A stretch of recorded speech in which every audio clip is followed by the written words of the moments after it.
Boom! I bet you didn't expect it just to start like that without the curtain going up. That's because I made grave errors. Hello, everybody. I'm Lucasgvariety. It's a much better opening than before. Anyways, Robotech, the MACROSS SAGA. Season 3 episode, I believe it's number 5. And we're Bobby and the Robotech Master can correct me on this, but we're probably feeling about halfway through our finale season, I think. Well, depending on what happens here, it's possible you guys could end the campaign today. Depending on what the captain chooses to do. Oh, well. All depends on whether or not we die. Just remember, Captain, surrender is always an option. It's never an option. It's never an option. Okay. Anyway, what was I going to say? I thought it was defeat that's not an option. That's definitely an option. So surrender's not really defeat, it's just admitting the other person's cool. Well, I bunny trailed there. Anyway, I messed it all up because I didn't mute my Twitch, so my own voice started repeating. Classic rookie error. I always have at least one. Today is Tuesday, September 14th, 2021. And before I begin, on a somber, real note, it is marks 20 years from 9/11. And I just want to give a shout out to all of those who went before us and defended our great country. Thank you so much, and still praying and feeling for the families 20 years later. So that is our serious note. 20 years, I can't believe it. But I'm going to let that go. And I'm going to pass it over to Mike to keep us, well, hopefully not too serious because we like to have fun too. It is drama, but it's also dramedy, right? And that's what you have Archie for. So when you want serious stuff, you go to, well, Ivan's not here anymore. So anyways, I don't care. Pass it upstairs to Mike. I'm going to stop talking. And yeah, Mike. All right. I am the Robotech Master Harukajunko. And the title may become very fitting in the near future, depending on how all things go. But besides that, though, welcome back to another episode of Robotech. Today we're gonna we're almost gonna get straight back into it. Last time you guys had the outcome of the battle. Found out that a fair amount of the civilians were still on board, though some of them did get off after a daring maneuver of pushing them out the back door as you started flying away. That's right. You guys also never found the body of one Archibald, nor did you find the body of Chuck Burning. Instead, Archibald found the body of Chuck Burning, and unfortunately, he had been ripped apart. And so now we're actually gonna cut straight back into it with Archie. Archie, it's been about a day since you've been able to get into. Yeah, I know. I saw you starting to go for the food. That's why I started on you. But it's been about a day that you've been in here. You've had food and pellets and the beds and that stuff. And occasionally they'll come in and take you or your roommate Alberta, and start trying to they questioned you, they grilled you on a couple of things. I give them nothing. Trying to get information out of you about Earth, humanity, and even asking if you'd be willing to surrender to them right there and then. Have you accepted their offers? I would have told them I would only have surrendered into love slavery. No, they do say that they have slavery. You would fall into the slave caste in one of the farms inside of the ship. No. Your own little... Very specific on what type of slave I would be. It involves a lot more leather than what's just wrapped around the handles of the farming tools. Anyways. Unfortunately, they do not give you that one, it seems. Well, though I haven't one of rolled them yet. does say, yeah. They still don't keep it in mind, no matter what you roll. Let's see about. And though every now and then, when Alberta comes back, you do notice that she's been bruised. Some of her clothing gets torn. It seems like they're giving her the rougher treatment of the two. And what was her name again? Oberta. Oh, that's right. Okay, I see all the ladies listed there now. Okay. Yeah. I think because there's two reasons. Archie kind of goes because he was feeling like, hey, Lisa, I mean, this is the thing, right? But I think he's kind of already he's backpedaled back to his I don't want to say lecherous state, but his lecherous state. Mm-hmm. One because of Chuck. Like he can't think of if his mind wanders on the serious, it goes right back to Chuck, and he has a bad crying spell or grieving moment, right? Because it's only been like a day, right? So I mean, it's really really fresh. So he blocks it out the only way he knows how to be non-serious, wannabe ladies man, right? And another, and maybe this part's not even a conscious effort or not, but he's like, he feels like he won't give up as much as much information if he's just being ridiculously uncooperative, and that is just like, and the only way he knows how to do that is to be a complete flirt. So he'll just like answer every question in some sexy way, like when Zach Brannigan is talking to Leela at any point ever in Futurama. If anybody knows what I'm talking about here, he's total Zach Brannigan in that regards. So they grill him. That's just the attitude he's had. Yeah. And now when he's with Alberta, he's totally different. He's very serious. He's helps her out, whatever, tries to calm her. And yeah, that's pretty much. I feel like that's how he's been acting. Yeah. And at this point, they open up your enclosure at this point and drop Roberta back in. And like usual, she doesn't look that well off. Well, she looks fine. She's like not too badly hurt. It looks like mostly bruised, and her clothing's been torn. Some talk of war, a poor excuse for a warrior from one of the girls who drops her in, and then They call her a poor excuse for a warrior? mm-hmm. Oh, that's mean. I mean, I guess they're not being nice, right? But... No. Well, I mean, you're captured and you're in what is the equivalent of the PetSmart pet area, like small pet area. And didn't you say we were around Jupiter or something? Yeah, that's what at least Or heard. I think what she said is that you were around Jupiter. I still don't know if I believe that or not, but okay. Yes, Frost, you need to catch up a lot, but thanks for joining us. Yeah, those guys, those fans. Anyway, so once the captor backs away, he'll run to her. And he's like, "You okay? You all right?" They're still trying to get something out of me. They keep showing footage of Earth being destroyed, and it's not true. The fact that whatever we do, it's not going to matter in the end. Well, if Earth is truly showing the overwhelming fleet, and listen, they've already started talking about if humanity, the governments don't surrender, it's over. They're just going to wipe us from the galaxy. Let's say if Earth was destroyed for real, they'd have no reason to question us anymore. So it's not.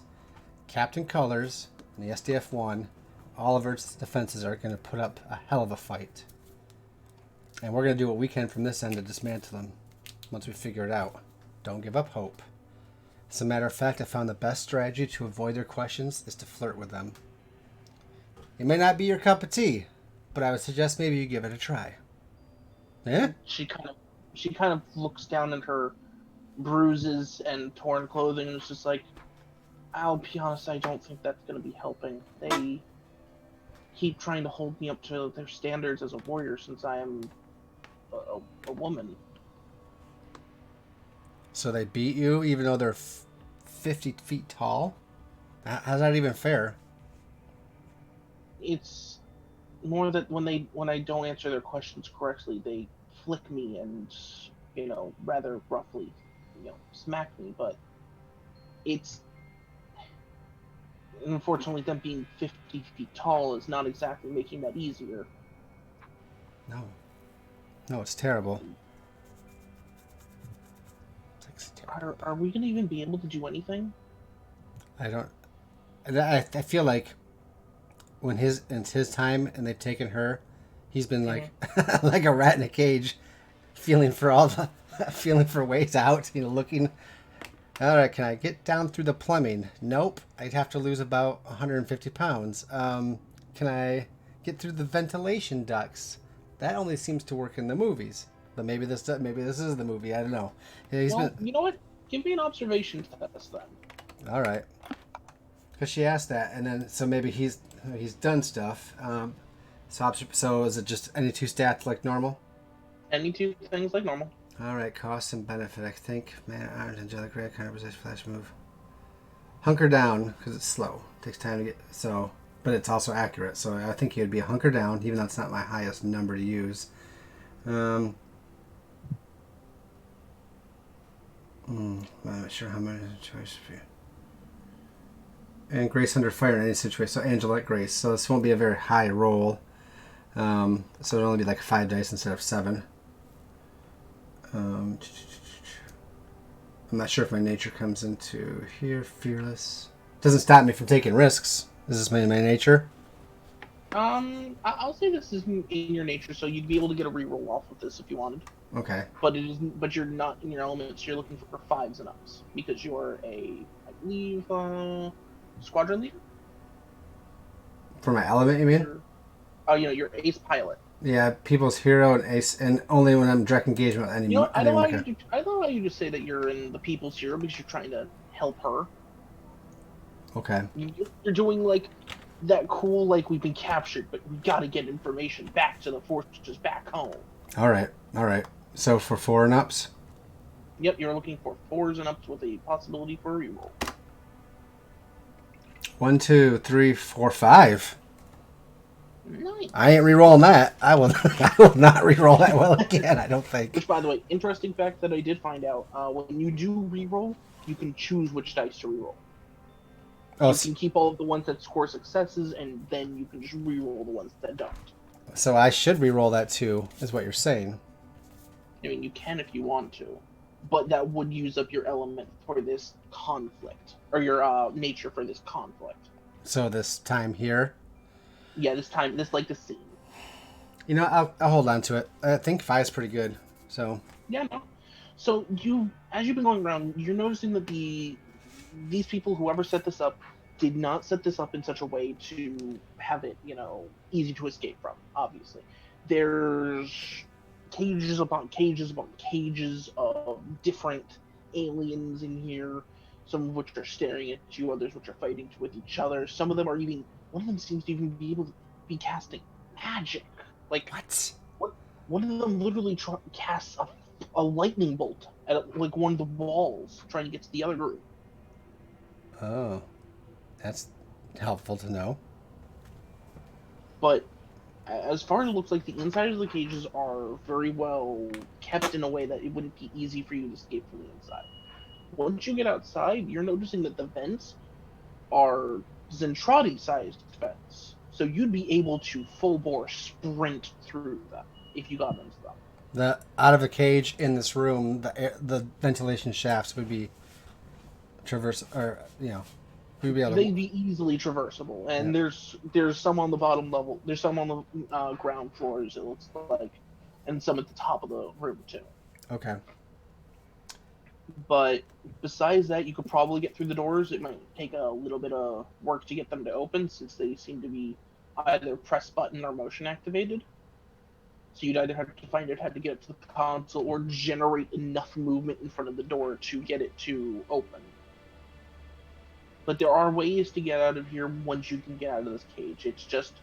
It's like one of those plastic drawers where it's basically a self-contained drawer that you kind of pull out. Mm-hmm. It's basically one of those. I have some of those right down here. Yeah. If I was this little spider in this drawer, how would I get? Okay. So she asked, we gotta go down. I'm like, yes. I've been racking my brain. Hurts, actually. I have a headache. For a way out. And I don't know if we can talk to some of the prisoners here and see who's on our side, but we can get some creative diversion or help us out. Possibly that android alien robot over there to maybe do He's it. still staring at you. Is he outside the cage or in his own cage? He's in his own cage alone, and Okay. he's just staring at you. Okay, good. Well, we can talk. Maybe you have a better way of talking than me. People seem to not like me for some reason. But if we can get out of the cage, either the push button or motion activation, once we're out of the cage, those ventilation shafts over there are our size. Well, they're not, but we can hide in the ducts, work all the way through the ship, do whatever we wanted to do. We should start saving some of our extra food, find a way to save some extra water, and when the time is right, we get out of here, take whoever we can with us, and destroy this ship from the inside out. That's How do we right. escape? How do we escape then? I don't know if Like- we... Here's the thing, Alberta. I don't know if we do escape, but we can sure as hell make sure that they don't do anything else with their ship. You know what I'm saying? It might be the ultimate sacrifice. You know, the Medal of Honor, all that stuff. But if there is a way, then we'll do it. All right, I'll see if I can't. I'll make sure to keep an eye out on when I'm outside of it. When they bring me outside the cage again, see if I can't find any spots we can get to. Me too. So, Besides that, anything else you've learned, or I learned I don't know if I like this robot because he looks at me like he doesn't like me. he? I don't know. He might just be sizing up the new people in the store, in the pet store. Well, maybe I'll try talking to him. Why don't you go wash up, get some food, you can have some of my pellets, and then go have a nice long nap. Yeah, she'll, Why is that Why is that funny? you can have some of my pellets. We're like two hamsters in a cage talking. I know. Hamster love. We must be playing the Warren where we're rabbits. We're just talking animals is all we are here. Mm-hmm. Hamster But, love.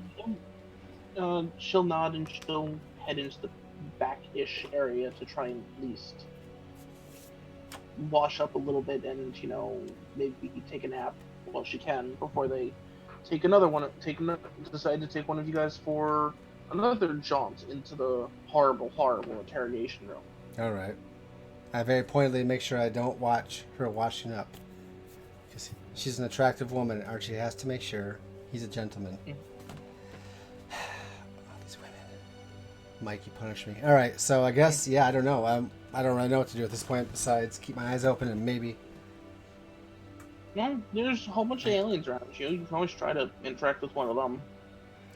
I will interact with the guy who's been sizing me up here.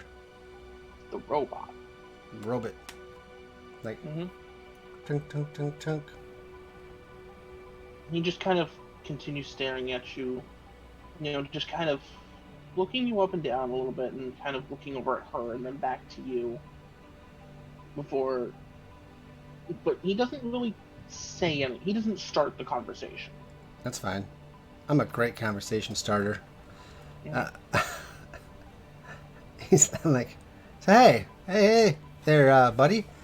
Second Lieutenant Archibald Silverworth III.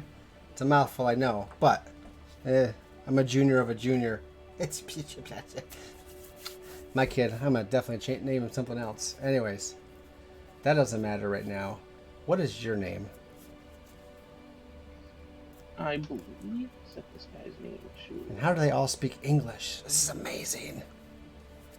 Got some Doctor Who TARDIS effect going on here. And he seems to not answer for a couple of seconds before responding. Vocal language identified. Language confirmed.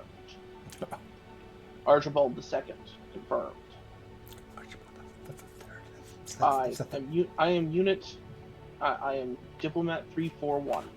I am glad to I wish we could make our acquaintance under better circumstances. Me as well, Diplomat 341. Me as well. You seem like a sturdy, sober fella. Is there something you require of us? Well, I would like to say that I and Oberta and probably the rest of us would love to not be rats in a cage. We'd love to escape and go home. What about you? This unit has been in these cells for many years, for many years, and as such would wish to get back to Hadon, to where I can rejoin effectively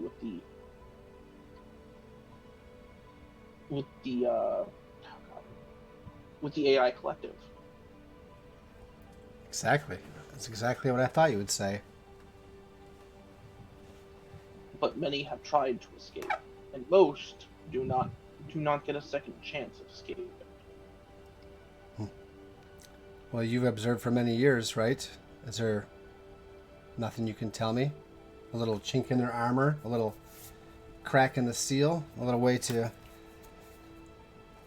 something we can maybe do to get to those vents over there, and we can work our way through their system and disappear. Escaping from the cells would be the biggest problem. Some have been able to force them open or jump out at the right time when one was being accessed. But it is incredibly dangerous, as the fall would most certainly kill someone of your composition. Yes, I have very delicate skin. That's why I moisturize. I'll be darned if I don't have a great moisturizer in this place. Anyway.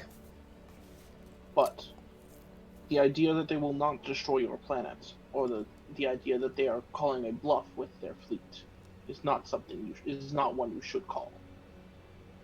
Oh, I believe it. They have the power and ability to, and they will if your people do not surrender. Well, I don't think they will surrender. But I can't speak for them. I'm not there. And I'm not in charge even if I was there. I'm pretty much a nobody. Well then, you may soon be the last of your species.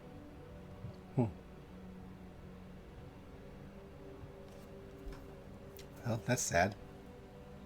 But I appreciate your blunt honesty.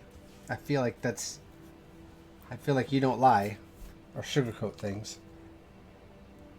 We only sugarcoat things in needs for diplomacy. This is not a situation that calls for diplomacy. This is one that calls for absolute truth. I like that. Do you think, and it would be risky for whoever joined in, do you think any of these other species in here will be chomping at the bit to try at least once to escape? I mean, if it comes to dying or being a pet for the rest of their life, some of us would choose death. Indeed. The bears next to you, the Kabarans next to you, he says, pointing to the bears, which have like mini workout equipment with them, like their sized workout equipment. Mm-hmm. And these guys are pumping iron like you would not believe. They're taller than you by a good 3 or 4 feet, Mm-hmm. and wider at the shoulders by about 2 or 3 feet. They are just muscle. They're basically giant walking grizzlies. If instead of they all moved their muscle mass to be Arnold Schwarzenegger's Olympian man. Oh, I love them. These guys are awesome. The Kabarans would very much wish to escape, but at the current situation, they would not be able to do much due to the size difference and lack of weaponry. Well, yeah, it's all of us. But that's why we'd have to get into the vents, disappear when they forgot about us, make our moves, grab stuff. I mean, we're too small. I mean, let me ask you a question, because I've been thinking about this. Maybe you know, maybe you don't know. They killed my wingman, Chuck. They got him too, and they killed him. And they're not cloning him, but it looks like they're studying him and putting his face on one of their own. But they're all 50 feet tall. So how are they supposed to walk around like my buddy Chuck back there? Unless they make themselves smaller, right? Like my size? Indeed. The chambers that they have do allow them to micronize to our size, but it's something that is seen as both a dishonor to reduce one's stature in order to do something like this, as they're a warrior culture, or it is usually seen as a final punishment of sorts. Okay, well that's fine. That's all them. But but is that permanent, or do they have a way to, I guess, macronize it? Maximize? I don't know what the term is. I don't do science. Maximize. I just fly planes. I don't do science. Indeed, the same chambers that can micronize them can also macronize them, but it does take time. So we'd have to escape, hide out, get into those chambers, and try to macronize a couple of us in order to stand a chance to grab the ship and escape.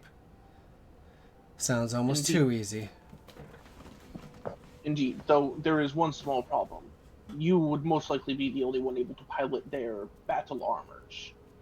The ships, though, the small ships that they have, the Kabarans or I could fly, but I do not know if the Kabarans know how to fly a Cyclops recon pod, nor do I know if you know how to pilot their Claydon Rao battle armors. I don't know until I get there, but I'd be willing to pilot a ship and take as many others as we can, and we would work on getting everybody else home once we escape. Then you should be careful of who you speak this with. I am the only one. I, besides the Zentradi, seem to be only ones to know how to, who have translators working to be able to communicate with you. Should we start communicating with others, though, some of them may choose to sell you out in order for greater position and stature. Man, prison here's the same as prison on Earth. Narcs all over the place. You think in some cultures somewhere else across the solar system things could run differently, but no, we're all the same. It doesn't matter. We're all the same. All right. All of us are the same. True. All right, Diplomat 341. You're my new best friend.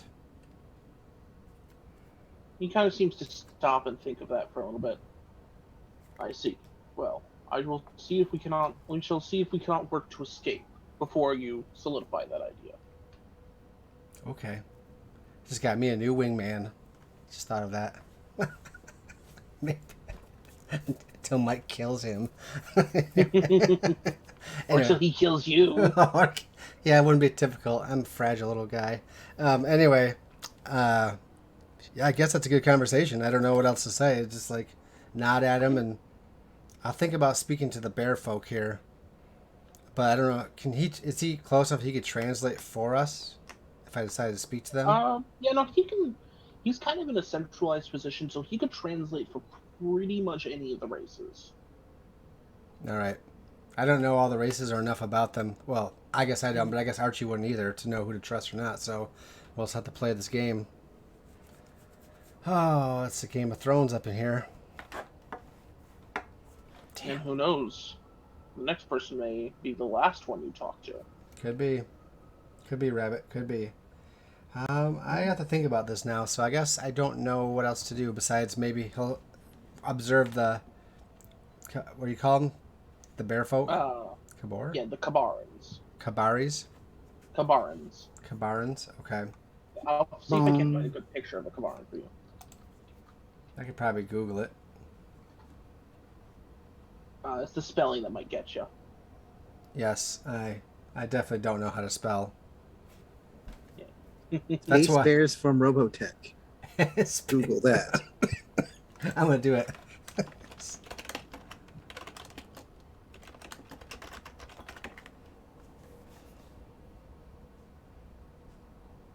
Yeah, I don't think that worked. And she came up with space bears. Here's a good picture. Literally found it. Kabaran Robotech Saga Wiki fandom. Yeah. I suck. Oh no, there it is. Karbaran. Got Second it. thing down. Yeah, I didn't go down far enough because I'm lazy. Anyways. But for a good size, saw fancy pictures and got distracted. For a good size comparison to you, though, I will drop it into the Discord on our secret channel for this game. It's not so secret. Haha, people can't see it. Sorry, audience members, if you want to see it, you're not able to because you're not part of the cast. But if you want to be part of the cast to fill that fourth spot over there and you're watching tonight, you know what? Talk to me, talk to Mike, join us in Discord, and maybe you can join the cast because we are looking for a fourth. Yeah. There. Yeah, that's about what they look like compared to you. Oh, that's fine. That's You dudes are big. That's how I pretty much imagine the Russians look compared to Archie anyway, so... Yeah, so imagine the Russians, but just kind of take, like grab the corner of the picture and just kind of pull it out a little bit. Okay. Yeah. Stretch from the corner out. Yeah, just kind of make the picture bigger. Okay.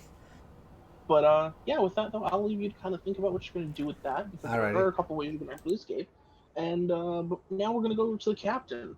So, Captain, you sent out that radio message to the Zentradi the last time, saying that you wanted to, kind of finalize everything. Just finish it off and do it, right? Mm-hmm.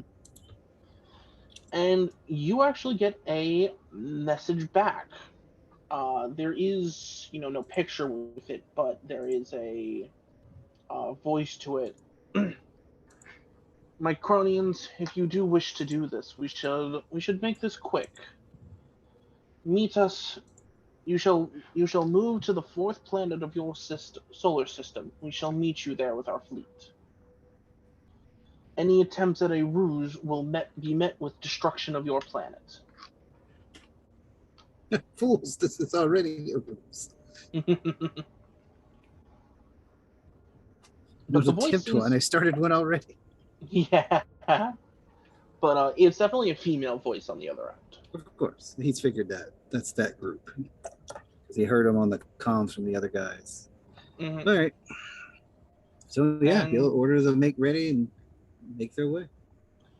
And there's a little bit of an air of uncertainty on the bridge, seeing as you've just called up the enemy and said, "Hey, can we meet for a bit of tea and figure this all out?" Or the giant robot equivalent. Yep. Figured that. And so no one's saying anything yet though, but the tension in the air is it's palpable. He'll put his cup down, sit it to the side.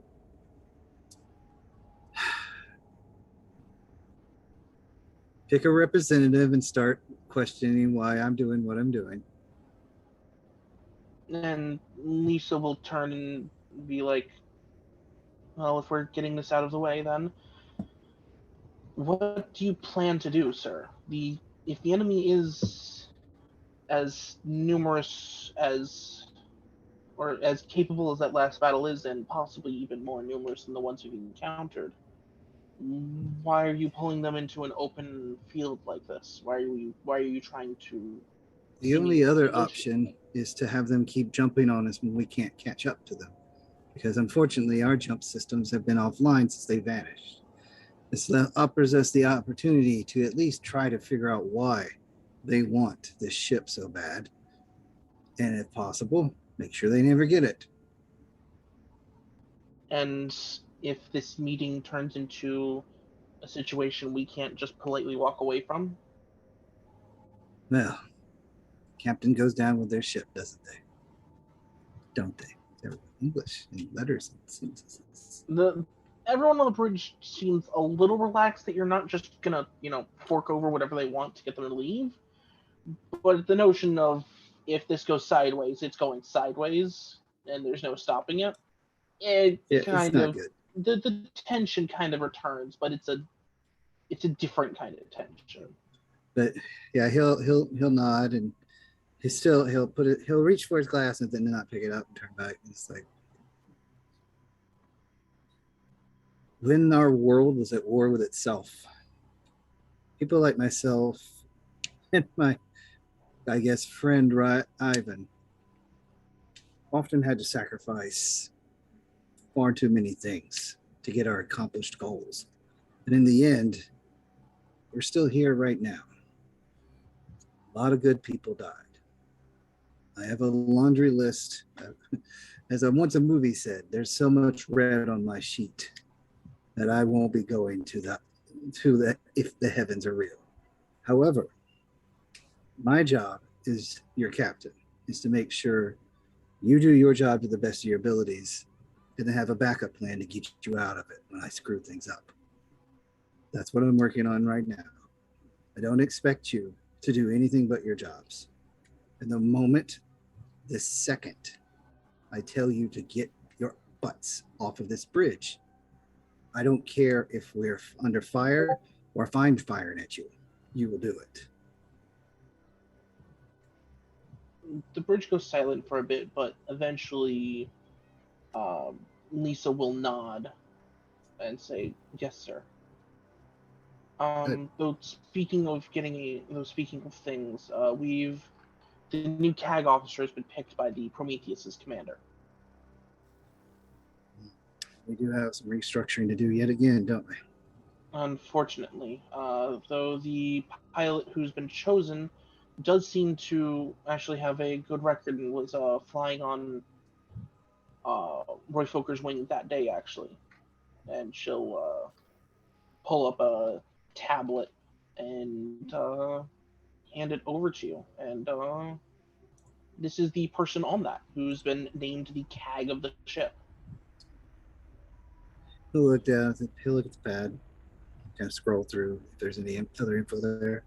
The info more or less is the guy, Like Ben service Dixon. record stuff. His service record actually started on the SDF-1. He joined, his first battle was Mars, actually, or a little bit before Mars, and he managed to. He's always the one who's there to hold up people's wings, and even in the most desperate of situations, even he actually has a notation here of well damaged with a fuel leak that was only minor, and his commander was telling him to retreat. He still wanted to stay out in the field. And he seems to be very much someone who gets along with everyone. So the commanders hoped that someone with this will be a good replacement for Roy Foker. Personality with personality. Mm-hmm. He'll nod and he'll hand back the pad, and that's a perfect choice. People like Roy and Archibald are charismatic individuals. He has big shoes to fill. Understood. We will have the promotion ceremony, or well, I don't know if you can call it a ceremony these days, but we'll have his promotion finished up and award him his new ranks.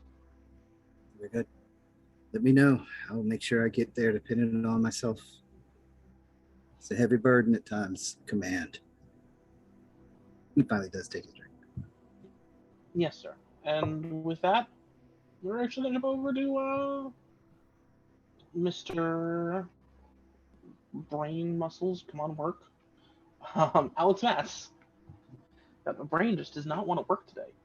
I could see the gears turning. Like, Yeah, they were a little stuck. I need a little WD-40 there. But yeah. Alex Mass, it's been a whole day since everything.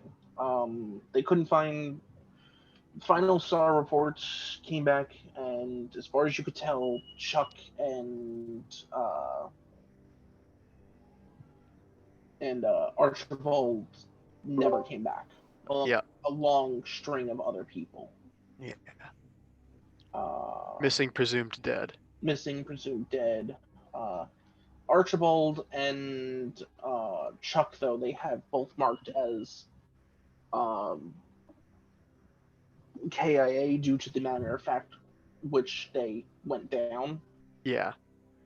With Chuck's being more skeleton than Chuck being evaporated more or less, and us all seeing Archibald's fighter go down into the drink. Yeah. It's presumed KIA, though they weren't able to recover either one of their Veritechs. But yeah, it's a whole day later, and everything's still sinking in. All right. What's Alex Matt's doing about this time? It's been a whole day, and you do have the shift off right now. They do have someone else manning the communication suites, just because they can't have you up there all the time. Yeah. There's got to be at least 2 other people, 8-hour shifts. And Though, due to I your relations with Archibald and you two having been rather close friends, there has been a notation of um, you have received the notation that if you do need help, the ship-based psychiatrist will be available to talk with you at a moment's notice. hmm. Um, I think right now he is trying just to keep his mind off of it Hmm. really hard. So he's going to be heading to the Chinese restaurant to see if having the agents aboard the ship keep track of that strange woman Hmm. uh, has turned up anything interesting. After all, if she were, I know that the captain suspected that there might be UN spies aboard not under his command. It would be rather inconvenient for all involved if she was one of those. Hmm. And you get there, and they pull you aside into a small little side room. There's still people eating there, but it's definitely reduced number, mostly pilots now instead of some civilians. But it's you're pulled off into a little side room where there's like a little table, and both Lynn Kyle and Min May or Lynn Kyle's in there. Min May's working in the restaurant right now, and he kind of looks up from a small computer that he has in this kind of dark room, which reminds you almost like one of those mafia films. Like he's about to pull out a cigar and go, "You come into my house and disrespect me." But On the day of instead, my sister's wedding, yeah, instead he just kind of looks up and goes, "Hello. Um, I suppose you're here for information on that girl that you saw." yes, something about her rubs me the wrong way. Yeah, unfortunately, it doesn't rub me the wrong. It rubs me the wrong way too, especially because I haven't seen her around at all. That was the first day we've seen her here. So it's possible the UN has decided to start a takeover of their own. But we've been observing her, and she hasn't done anything yet. She's been mostly going around, uh, just doing relaxing. It seems. Occasionally she Hmm. takes pictures, but it's everyone takes pictures around Macross City, even if it's broken down. People want memories, I guess, of this hellhole if they survive. Hmm. So we've seen that she's been going to the arcade lately. Interesting. Mostly just for two things. The one of which is the holographic combat simulator there, which is the melee one, and the holographic combat simulator for the flight one. Hardly any. Neither of those things particularly strike me as something that someone like her would have been interested in. Mike, could you remind me again what she looks like? Yes, if I remember. I think this was her. Hmm. I think that was her. Uh, well, I tell Lynn Kyle, I've got a bad feeling about this. I'm going to see if I can dig up anything on my own, and I'm going to kind of like look around and try to tail her. Alright. And he kind of nods and is like, the best place to do that the best place to look into her is probably the arcade. You can probably follow her from there. Just be careful. We don't know who or what we're dealing with. Right. Might not even be UN forces. Might be another cell of anti-UN who just want to blow this thing up and get it over with. Hmm. That would be inconvenient for us. Many things would be inconvenient for us, especially in this current situation we're in. But with that, that's all I really have for you, unfortunately. All No, right, Minmay is Alex apparently will. getting a movie soon, so. Hmm. And I've apparently I'll see been what I told can of a do. starring I'll role in see it. if I can. What?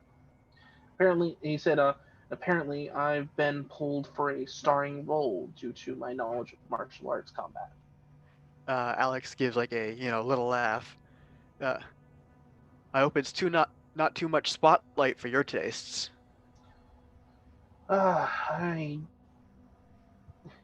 I I don't mind being the center of attention when they don't know what's going on, uh, but yeah, check out the arcade and go from there. That'd be the best chance of finding her. He gives a nod as he slips out of the side room Mhm. and begins to make his way to the arcade. All right, yeah. So you head out that way and you start heading to the arcade, and the city's been rebuilding. The destroyed pilots have been trying to help get things rebuilt for as best as they can. And even though there's not as many people going around, it's still fairly busy. Just because people are trying to get their minds off of things, and the civilians now have literally nothing to do. There's several soapbox people, protesting the choice of the UEDF government, and some of them saying that the captain should have forced the issue, a whole bunch of other things. The 9 yards that everyone's expecting people were going to pull if they got stuck on the ship. Yeah. Nothing too worrying, like the one time with the people staying in the munitions stockpile. Yeah, none of that yet.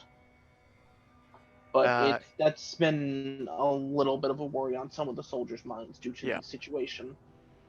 Uh, I'm sure the captain already knows, but Alex sort of makes a mental note uh, to let him know about it again, Mm-hmm. just to cut things off at the pass.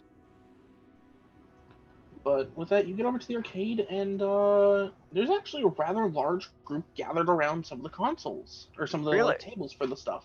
Uh, I No, will there's try. two crowds. One of which is surrounded some kind of blue-haired, looks like a RDF pilot with blue tinted sunglasses, like some kind of weirdo. And the other one is around the girl you were actually looking for. I will try to slip into the crowd unnoticed. All right. You're able to do that fairly easily, just because they seem to be more focused on each of their individual games. Neither one playing with each other just yet, but you can tell from the glances from the blue-haired guy that he's interested in her skills, and you can see that the scores that they're racking up are like you can on the side of it you can see like there's a list of score tables and that stuff, and all 10 slots are on those two individual machines are owned by both of them. Hmm. And like it scrolls down past the top 10 slots, and it goes down for about 15 more before you start seeing other scores, and the jump in score from the original top to their lowest is massive. We're talking like several million points. Hmm. I suppose the pilot I can understand, but where could she have gotten enough practice on this kind of machine? Especially if, Lynn Kyle's never seen it around before. Who knows? Maybe she is a UN spy, but it's eventually her game does draw. Both their games do draw to a close before uh, the blue-haired guy with the sunglasses. He stands up and he's carrying basically like a treasure chest of like tokens for reward tokens and tickets from the machines and all that. And he goes over to the other end of her table after she's done and is like, "Care for a game? Ah, sure. It could be more easy. It'll be more entertaining than fighting these AI. Well, then we'll make this easy." And he goes in and sets up and they set up a game between the two of them, and just out of the bat, they're almost immediately at each other's throats. The maneuvers that they're pulling, each one of them in a Veritech pulling off some rather amazing maneuvers. The pilot seems to almost get a beat on her several times before she pulls out, a different maneuver to, throw his aim off. And eventually, after about 15 or 20 minutes of them going at it, eventually she manages to. It comes down to a complete tie as the both of them manage to just barely etch out enough rounds on target to defeat the other one at the same exact moment. Does the crowd cheer? Oh, the crowd's going insane. It's like the most insane barroom football day. Just everyone just yeah. It's the English if they had won the World Cup. It's the English if they ever won the World Cup, yes. But they get one person even starts foaming out the mouth from how exciting it is and passes out on the floor, and nobody cares. I But call over an attendant just to get that guy to, like, outside in some fresh air or something. yeah, they manage to wiggle through, and they like grab him by his ankle and drag him out. Just a singular ankle. And the two of them seem almost ready to go for another match before the blue-haired pilot gets tapped on by another one of the pilots that you haven't really interacted with. It seems brown hair, kind of stocky build. Like, hey man, you seem to be doing good here with her. I told you that I told you I taught you everything I know how to. I told you I taught you how to fly. And with stuff like this, she'll be yours in no time.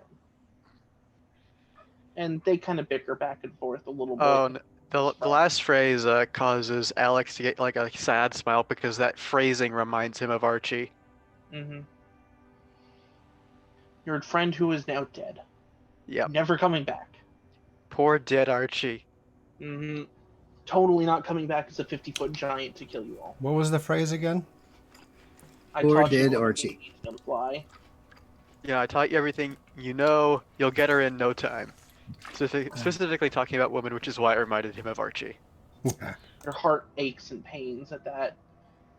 And the two eventually go back into it for another round, which basically goes for just as long, and both of them once again ending in another draw. Is there anything that you'd like to do while this is all going on, though? Or are you just kind of observing? I'm trying to like watch her mannerisms, Mhm. because obviously Alex has been a spy for a long time. He knows a decent amount about reading people. So that's what he's trying to do, get a read on her. All right, you know what? Give me a roll for that. Obviously, so I'm going to use my mysterious past talent. All right, so you'll be in your element. So that gives me an edge, I believe. Mm-hmm. I will use counter position and star quality, because star quality's benefit is guile, and I know a lot about misdirecting and making up believable stories, so. Mm-hmm. But do remember the cost of star quality is attention, so she might take notice of you.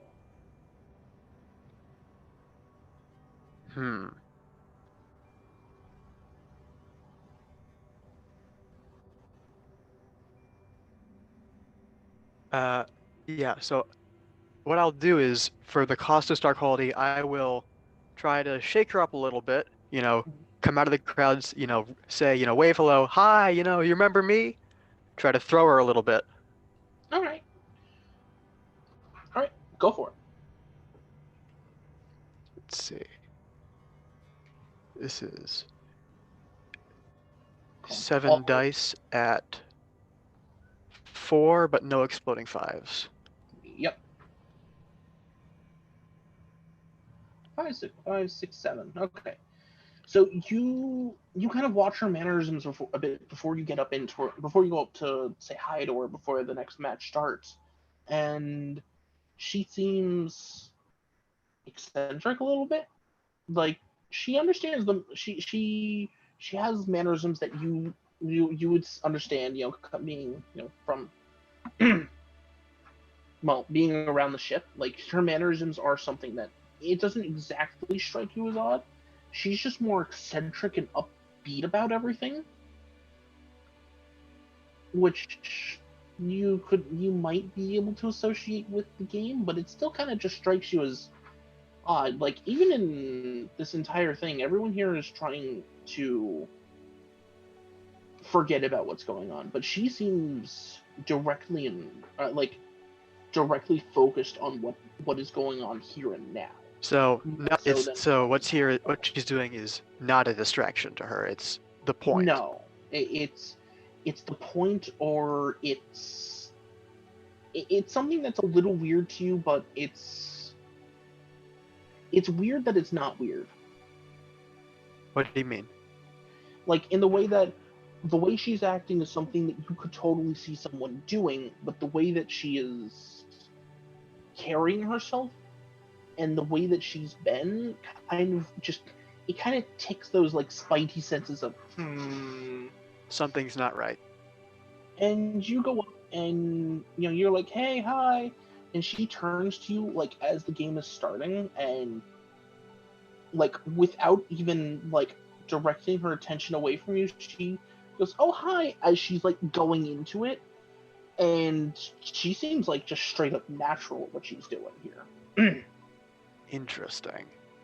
Which, being that these are literally just flight combat simulators, that could be two different things, or three even. But the way that she's doing it, like she says hi and she smiles to you and she gives you that smile that would make most people swoon, but because you're worried about her, you're worried about who she is, you're kind of like that, nope, must resist. Yeah. But and then I also am a married man, apparently. Yeah, apparently you're also a married man, which that wedding's scheduled for next week. You got the official letters from the newly created wedding planning company of the RDF detachment on the STF-1 Wedding Planning Unit 1. It seems to be those three girls that follow the captain around. Amazing. And yeah, it's like she smiles and she says, "If you could give me a second," and she goes back to the game, and it almost psychs the other guy out a little bit, but he seems to be more just enjoying the experience than anything else. Yeah, so it's very much a difference of she's very engaged with trying to win, and he's just there to have a good time. Yeah, like he's still trying to win, but the more the fact that someone is able to put up a challenge for him and is beautiful, it's like double kudos for him.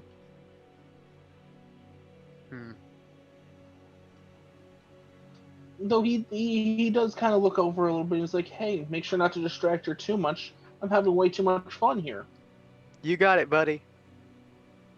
And, he makes a, visible, stands back a couple steps. Yeah. And the game goes on again, and for the third time in a row, it's actually not the third time in a row, because at the last minute, she's able just to barely etch out a win. Just barely. Like another couple of seconds, and it would have been a tie. Is she like moving? So like her hands on the controls, because I've watched people do this enough that I know, what a military pilot looks like. Does she look like somebody who's, built up habits for playing games, or does she have that kind of, observe, react, the I think it's OODR loop going on that I can tell, like, she's looking at everything. Basically, is she acting like I think a combat pilot acts? No, it seems more just straight natural knowledge. Like it's second nature for her. Okay. Which, this level of second nature, though, I will say, because you did get 7 successes, it does come off as a little bit striking that that either she just popped up onto the ship and is just great at this. It means that either she's... And, it possibly means that she's a military pilot and has a long career. I'll say that much. It's possible that she's still military, but yeah, it's just ingrained.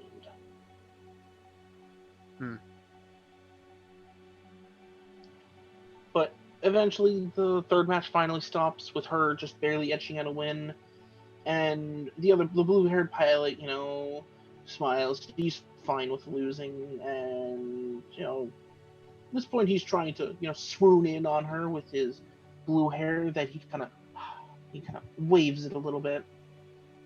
This almost reminds you of I Pepsi, except it's controlled. It's controlled suave.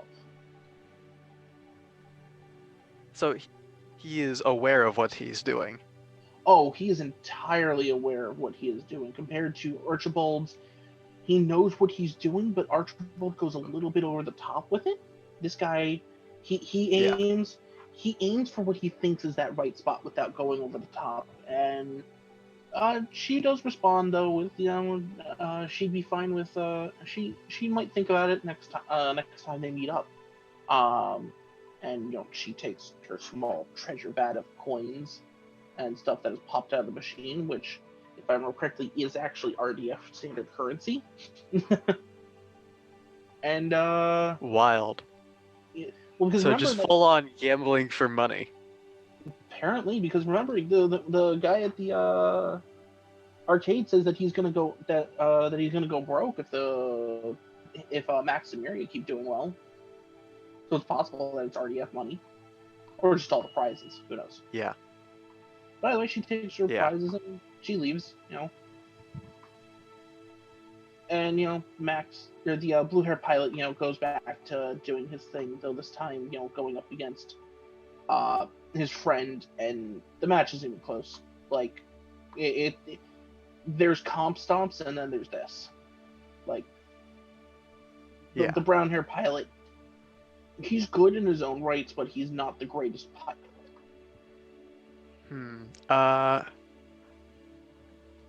I'm gonna ask him for a match, mainly because I want to get him talking. All right, which one? The brown-haired one or the blue-haired? Blue-haired one.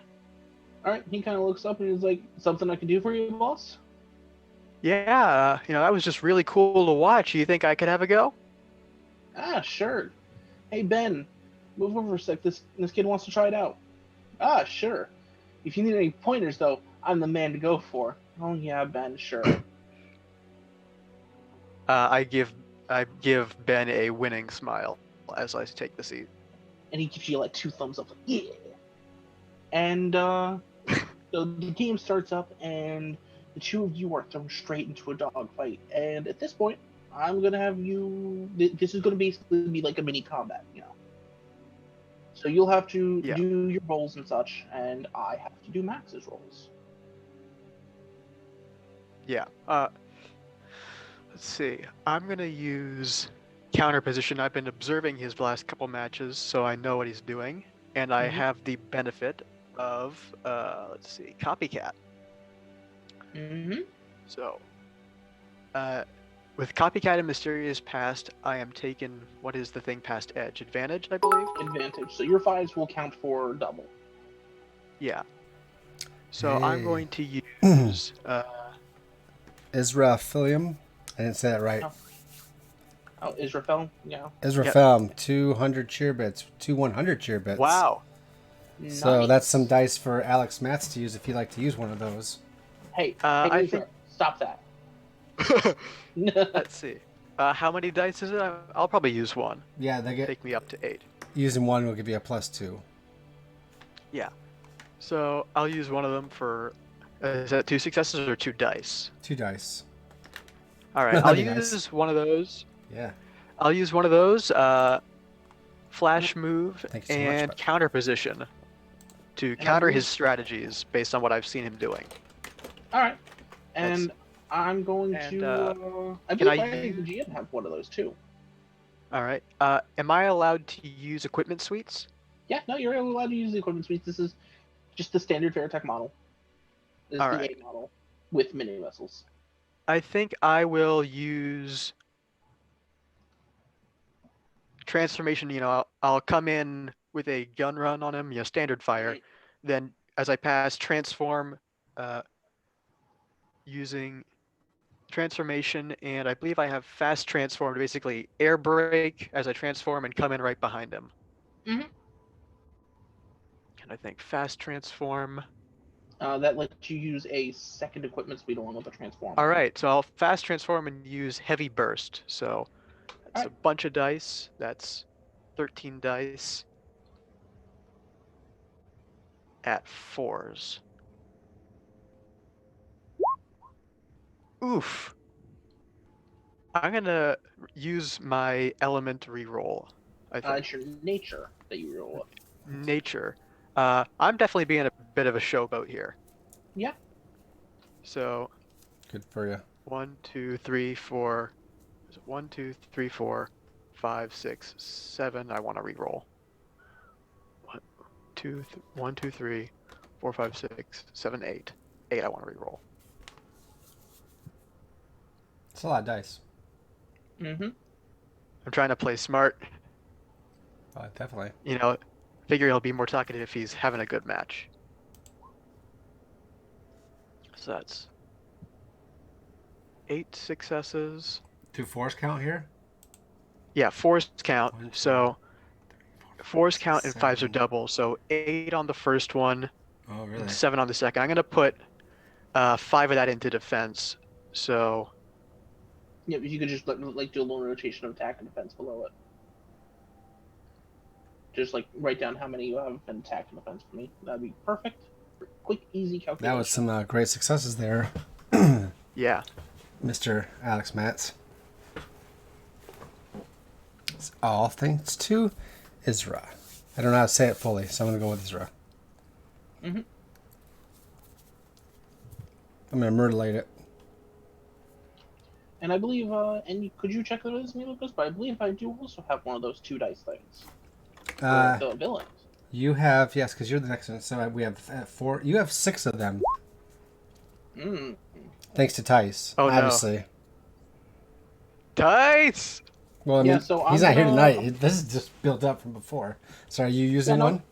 I'm going to use 2 because this is someone who's, gonna. He's real good. He's Wait. real. Oh, you're I might be you're a gonna- good pilot, well, but you're- Max is insane. You're going to use 2 in one roll. I don't know if that's allowed, Mike, but I guess you are the RM. Yeah, rule 0. Rule 0. This is cool, fun stuff, and he's trying to show off against. And Yeah.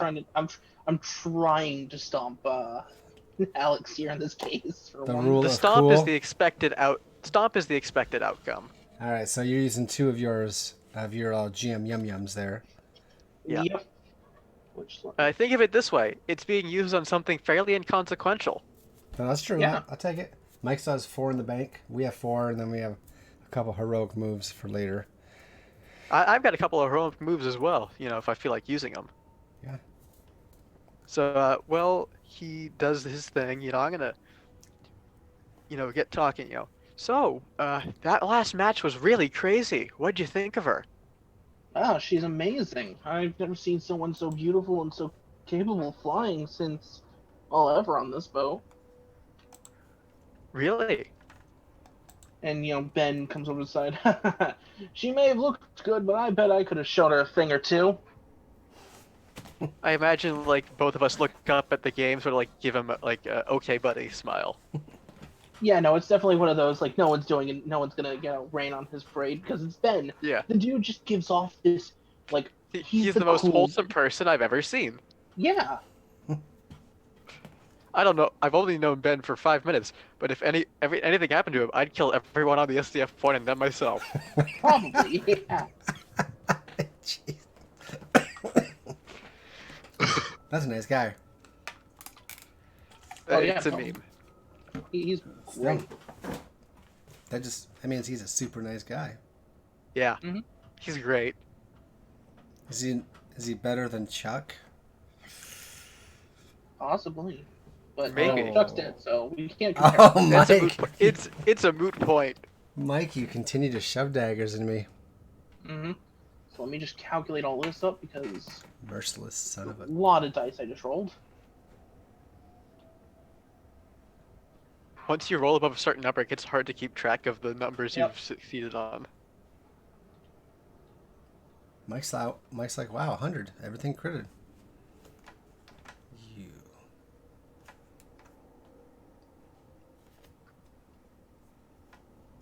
All right. Here it comes. So you get into this fight and you know what he's gonna do. You've seen him moving, and and he flies by the seat of his pants, but he does it with a level of skill that you kind of think you can predict. But even predicting this, he's faster. He's just reacting massively more fast than you as he's dodging around, and you're unable to just get anything on him. And then he just gets up behind you with his own heavy burst. Like, you dive behind him and you turn around to get him, and he's gone. And you're just like, what the? And then the little marker above you pops up, like, you're getting locked from above, and he's just up there with the heavy burst, and he unloads into you. You are going to take. Can I use a heroic move to try to dodge it? Um, I'd allow you to use the heroic move to bump up yourself up to advantage. It's not going to be you just dodge the attack kind of thing. Yeah. So or actually, you're already advantage. So Yeah. I don't know what unfortunately, that'd in this do. case, no. Not much I can do. Yeah, you've pushed yourself up to the limits in terms of that. But you are going to be so unfortunately, your entire attack has been negated, and you are going to be taking Oof.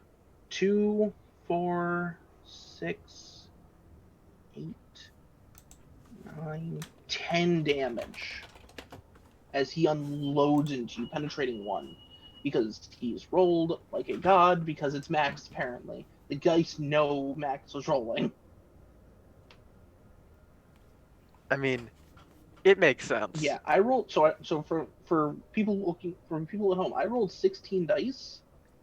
Only 3 of those didn't get anything. So, let's see.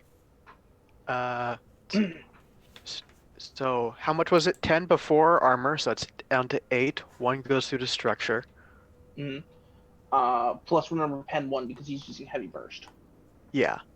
That's why it went through the structure because of the pen. Yep. So So you there's have 7 left. Yeah. I'll take 1 on my. I don't know if you have enough to survive that actually. Well, my Your thought hard was I could use the heavy burst to like negate, or the heroic move to negate some of it by like twisting the Battleroid out of the way. Not really. In that case, I would have put you up to advantage. But the heroic move, I just don't think there'd be something you could grab onto for that one because this like you both put up your piloting skill to the absolute max, and Right. All right. And in this case, it's kind of one of those things of there's just not enough you could. I don't think there's enough that you as a pilot could do.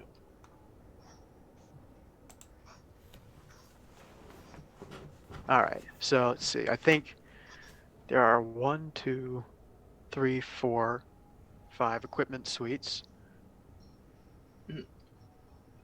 Which you're just looking for the ones that have a nice H next to them.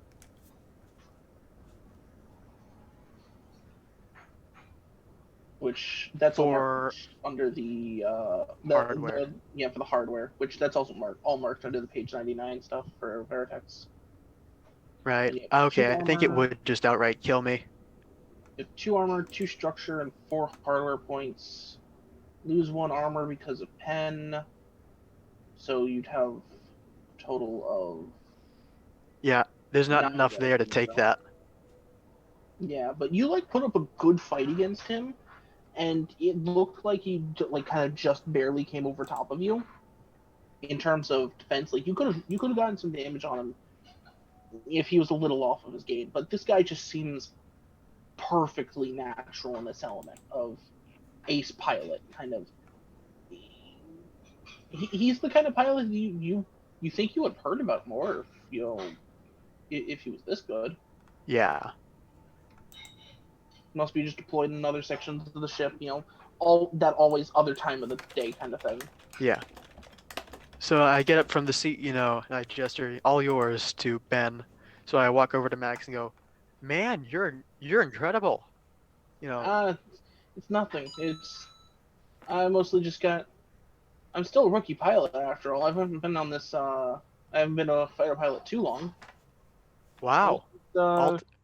Bit just for Mars. Wow. You must be really talented then to, be this good with so little experience. I'll just chalk it up to having good instructors like Commander Wolf and Roy Foker. No, Unfortunately, Roy's. But we can't let that get us down at this point. We gotta Right. look forward. And Ben kind of walks over and he kind of like gets Max in kind of like almost a headlock, and he's like, "Yeah, me and my buddy Max here signed up around the same time, and we've always been in each other's backs." What about you? I haven't really seen you around before. Oh, I used to be out in the field, but I got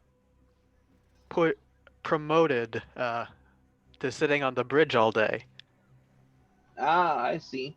You got side graded into the most boring position on the ship. I see.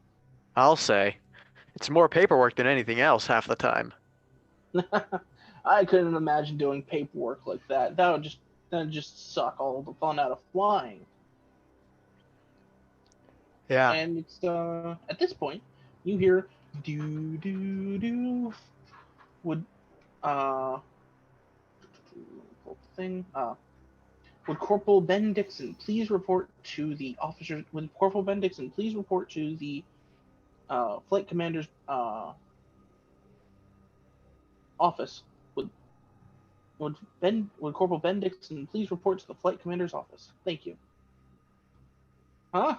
Wonder what they want with me now. It's probably just more boring stuff to try and figure out what's going on now since our boss is gone. We already know that you're most likely going to get it, Max. I don't know, man. Never wanted to lead other people. Means I don't get to fly as much, more as tell people what to do. But it was nice meeting you. What's your name? Do I still have my uniform on, or am I in civvies? I don't know. Which one were you in? It's a whole day later. Let's say I came off my shift, so I am in my uniform. Matt, I think my sheet says Lieutenant, third lieutenant. Ben and Max will shake your hand. Ben, shaking it up and down, like very vigorously.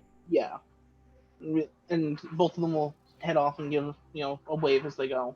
Max with his giant piles of coins. Yeah, you could hear that thing going for about a minute before it fades away. Yep, but yeah. Anything else you'd like to do before I move us on? I think that he'll go looking for the mysterious woman again, although once again trying to sort of go unnoticed. All right. But I think that's a good time to cut away to whatever's going on now. Mm-hmm. And with that, we're cutting away to Soundwave. You've gotten the officers together for this little ceremony. Some of the other squadron leaders are there also, including, though notably absent, is Rick Hunter, who has been put on administrative leave due to his connection to Roy Foker. More for the safety of him and his men rather than anything else, as he did seem fairly shaken up about the whole thing. But eventually, you hear 2 knocks on the door. Permission to enter, sir? Enter.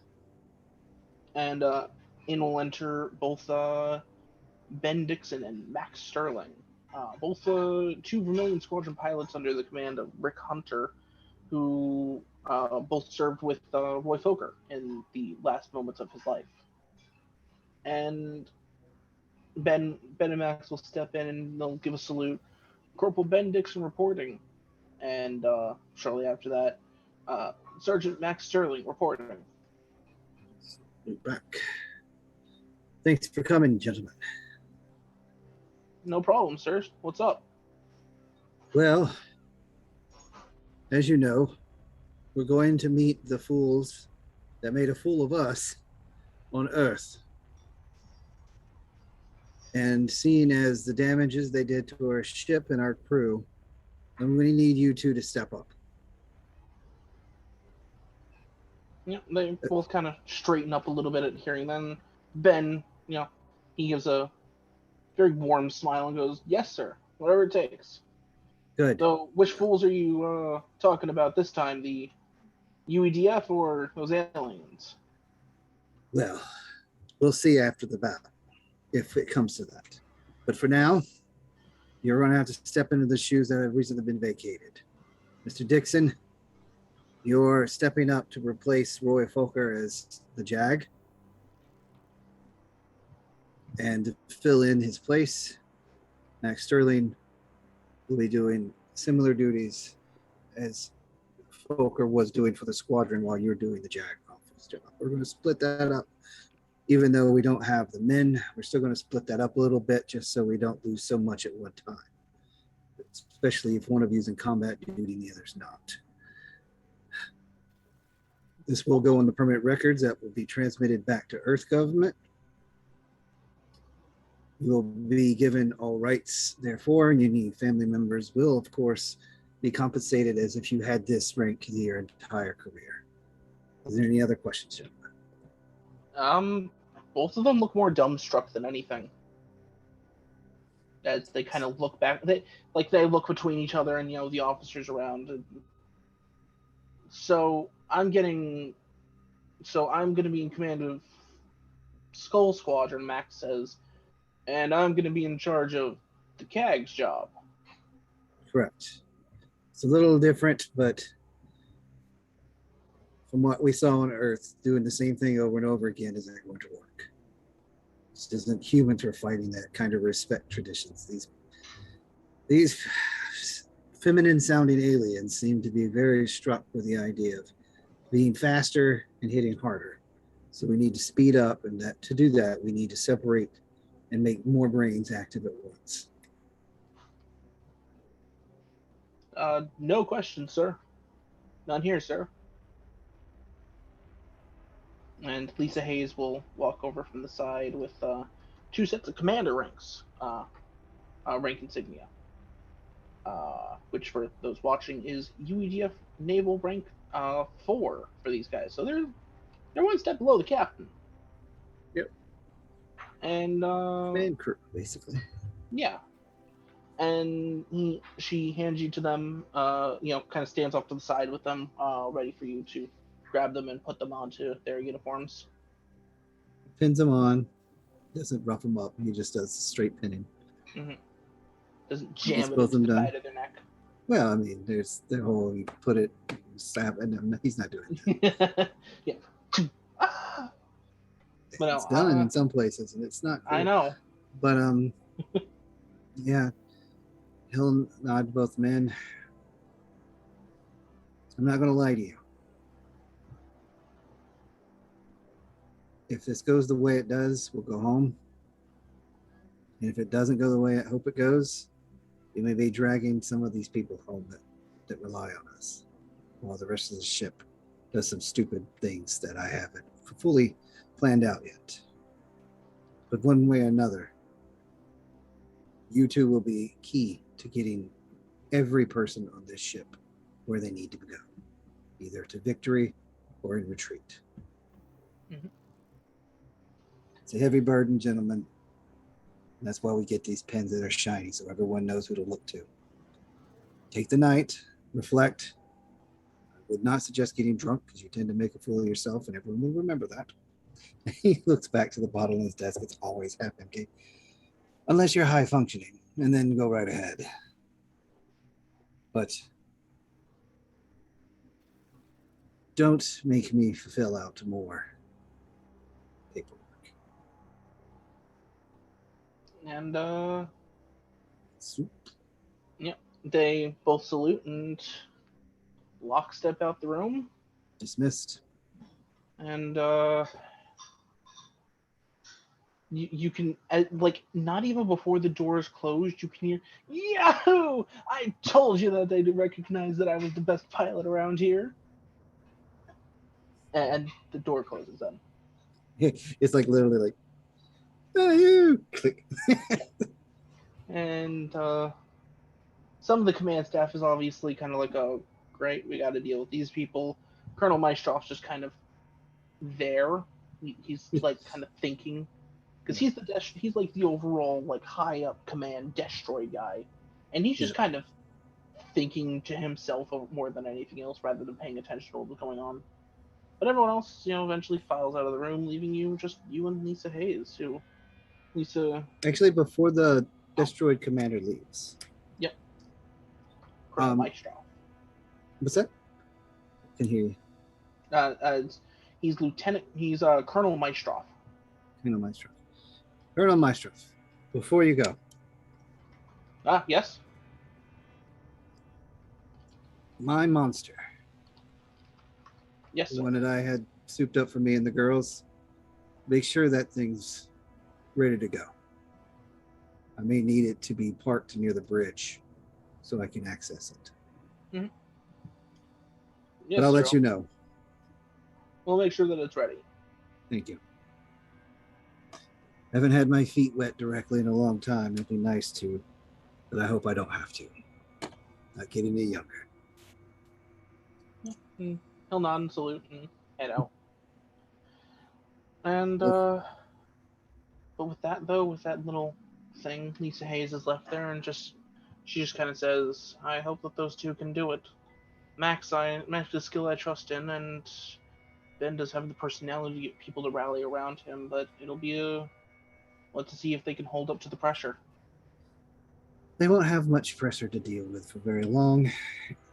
If this goes the way hopefully it goes, it'll be short. But men like Archibald, Roy, and those two, they have 5 chances sometimes in life to make a difference. 5 of those chances are usually done in their childhood. Great pilots. They never stop. Those two are going to step up. Unfortunately, my scalpel lance has been decimated because I overextended them. But instead of surgical strikes, we're going for the hammer on this one. Understood. I'll make sure that everything is hopefully set up enough. Make sure the girls know that the ship will be purposely moving in close, so we'll need to have the pinpoint defense system girls ready. Yes. He kind of just said, I guess wrist braces just in case. It's going to be not going to be fun at close range. No, I just hope that they're going to be able to stop it enough. You never can. There's always more bullets, always more beams. You just do what you can. They've been good so far. Just have to have faith sometimes. Yes, sir.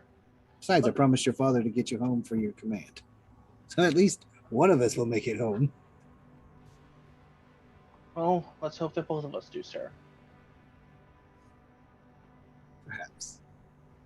And she'll give a salute and start heading out. And with that, though, we're going to actually cut back over to Archibald. Archibald, it's been a few hours at this point. You've been in the cage. Alberta seems to be taking what little solace she can in a nap. And you were finally pulled out. And, but, one of the girls, she comes by and she opens your cage and goes to grab you, basically. Is it any of the ones I've seen before? Yes, it is. Redhead. Nope, you're getting a blonde. All right. Wait, oops. Zeltine or whatever. Mm-hmm. Zeltine. I think she carried me there before. So she comes to grab me? Yep. He's not going to... I don't know if he's resisted before, but I'm going to say he doesn't now. Mm. No resistance. Yeah. She is somewhat gentle in picking you up and then setting you inside of the tube. Oh, that kind of like... Your hands are very soft. He's looking up at her. And she just kind of smiles and nods and starts wheeling you out to the oh-so-famous interrogation room. Oh, here we go. Along the way, of course, you see the usual sights, the farms. Sometimes there's a window looking out into space, which you can see the gathering fleet. around the ship. And sometimes you'll see in the distance specks of light moving about, obviously, like either fighters or their mecha moving about, patrols. So I get to And see outside just a little bit. yeah, you get to see outside a little bit, and So, the numbers of ships you can see are definitely more than the SDF is. It's a lot. wait, a bigger ship than SCF? There are Oh, there's there are bigger ships than the SDF okay. out there. You can tell that much. There's also a lot of ships out there. So, okay, so he's like, man, I don't know my deep space very well, but does it look like we're around Mars or something? Yes, we have recently relocated there, as your captain is wishes to settle things and has decided to talk. It seems he wishes to surrender. So I'm actually Totally do. I'm actually surprised when she said that because I was trying to get her to tell me where I thought we were supposed to be around Jupiter, you know. So I just made up a planet at some point, but she actually verifies it. And he's like, "Oh, yeah, that sounds like the captain, all right." So I guess there's no use for me talking. Are we going to your place or? So we were just at mine, but I guess we're going to your place. Oh no, we do not think your captain is going to surrender at all. We imagine this is entirely a ploy to attempt a Hail Mary, as your people would call it. Oh, you know that term? Yes, we have spent much time amongst your people. Football talk. That's sexy. You know my language. So your place then, huh? No, we are going to the interrogation room, and we are going to, hopefully without too much harm to you, extract all the bits of knowledge we can out of you. He's like, He goes, well, don't hurt me too bad. I might be in shape for later. Indeed, if you are, and she says with a straight face, Oh boy. indeed, if you are good, in fact, I may be able to adopt you as a pet. Yeah.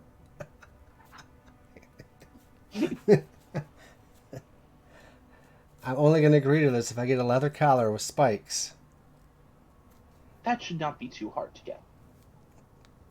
Now, will you wear matching leather chaps, though? That's my question. You know, it kind of looks like she is for the picture, but... You know, she doesn't continue that line of thought, but just kind of smiles and brings you over to the interrogation room, in which you're put in there and basically set out on a very large table with high walls around it. And the lights are off when you're first put in here. And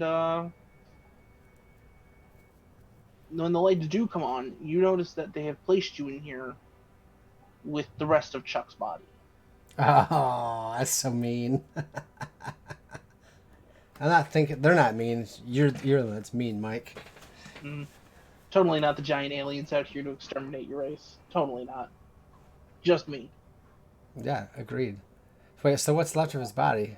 Not his face then, or what? Is it just... No, it's kind of more like a pulped meat Oh. with his uniform. Oh. Okay.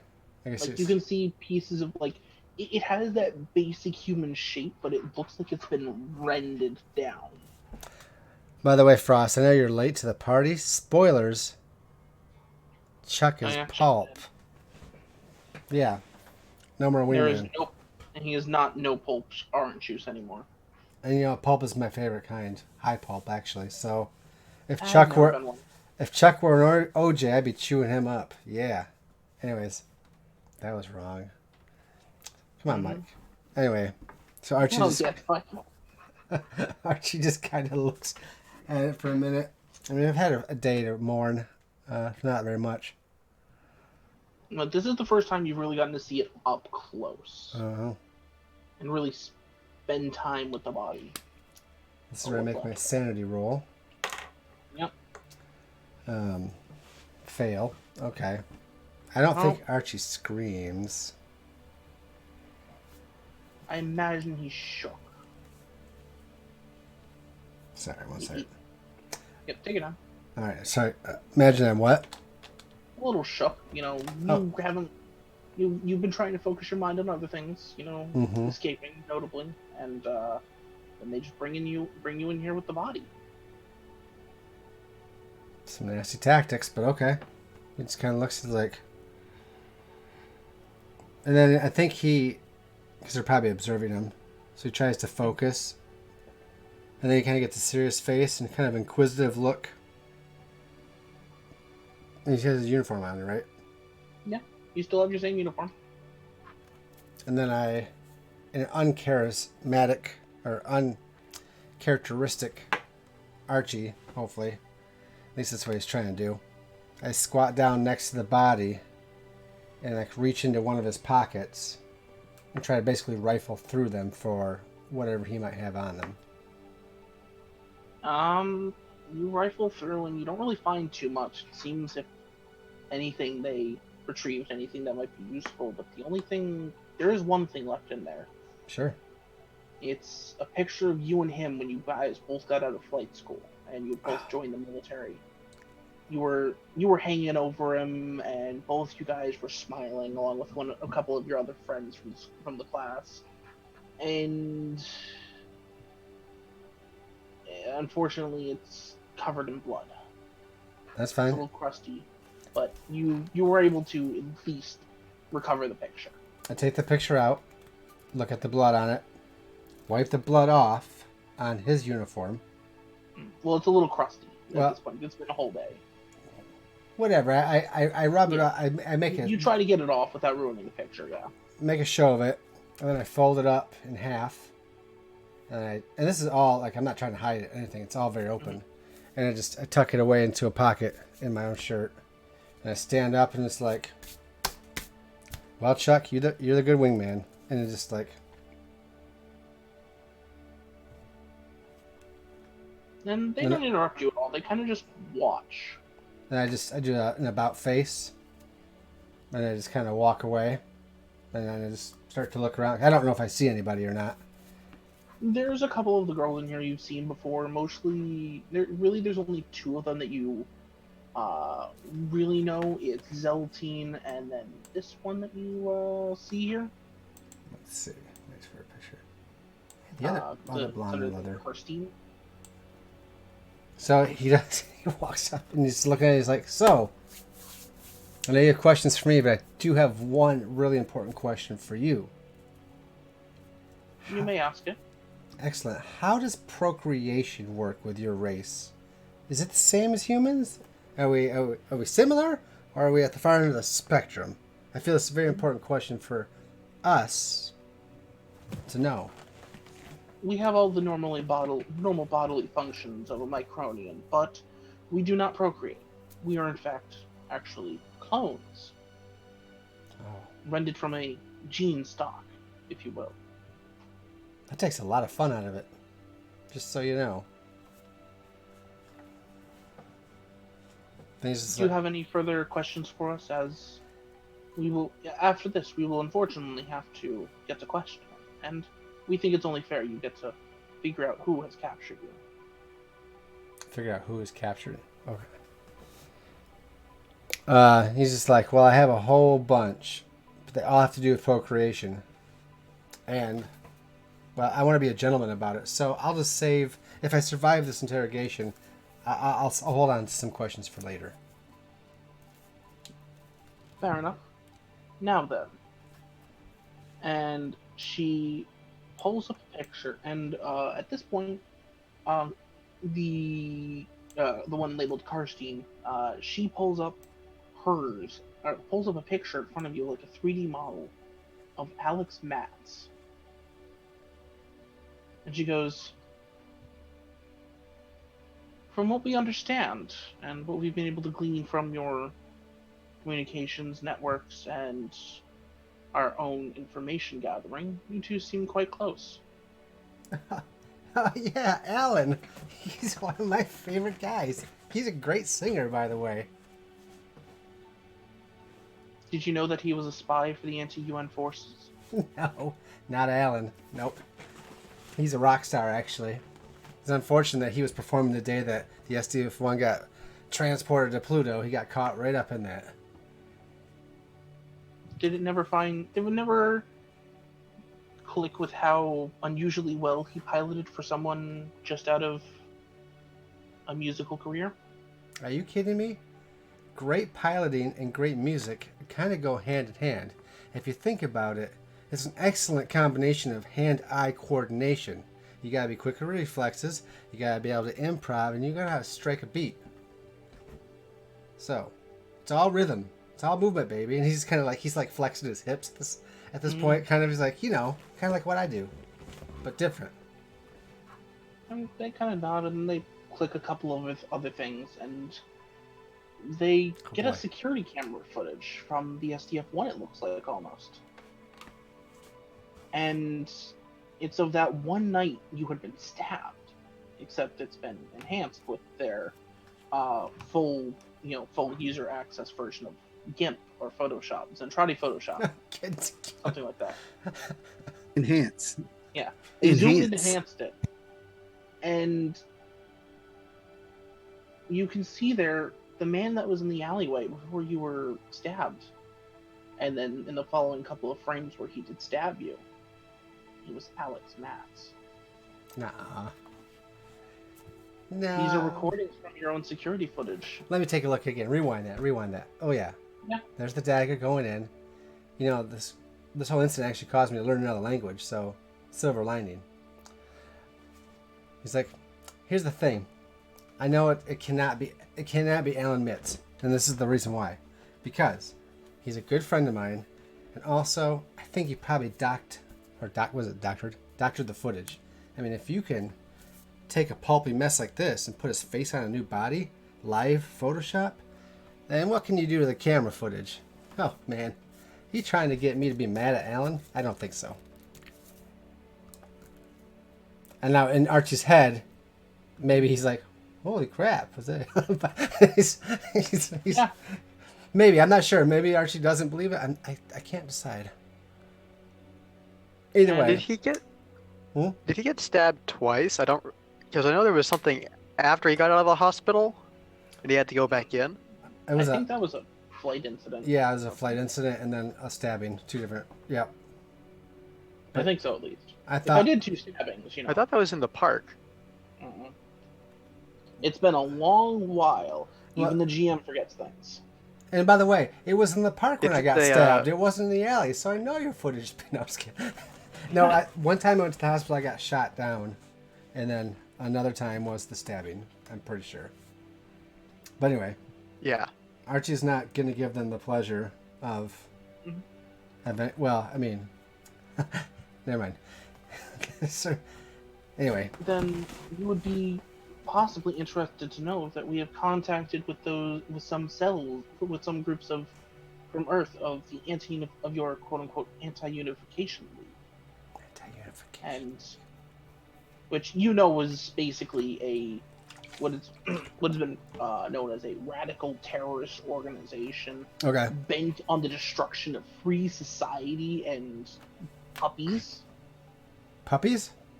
Yeah. Yeah, they kill babies too. Those bastards. Yeah, they eat baby. More or less, they don't want the world to be one centralized government. Okay. But they've done it in such a way of such fun tactics, such as car bombings and hostage situations and Alex Matz. I mean, what? What? But Okay. But yeah, no, they pull up such things like Alex Matz's history before the SDF-1 and before the tour, which started at the SDF-1. There was nothing before that. Don't you find it strange that he has no story, no background, no social security number? I mean, he was kind of a nerd, so you don't usually have a nice. I think he lived in his parents' basement before he realized he could be a singer. And maybe you have his twin brother here, because I'm pretty sure it's Alan Matz is my friend. But, names, unless it's ladies' names like yours, I mean, I'm just not going to remember them. But yes, Archie in his head, though, he's like, huh, That might explain a few things. But anyway, so yeah, he's still not. Yeah, He's not playing ball. trying not to. He's Yeah. trying not to play ball. I'm trying to just jibber jabber as much bull crap out of my mouth so they get bored of me or whatever. I mean, whatever they're trying to mentally torture me, as they are, you know. Yeah. Well, then, if he's such a good friend to you, even with this evidence that he seems to not be who he says he is, including the fact that, and they show another piece of security camera footage this time of the hallway where he was supposedly talking with her before he ran off.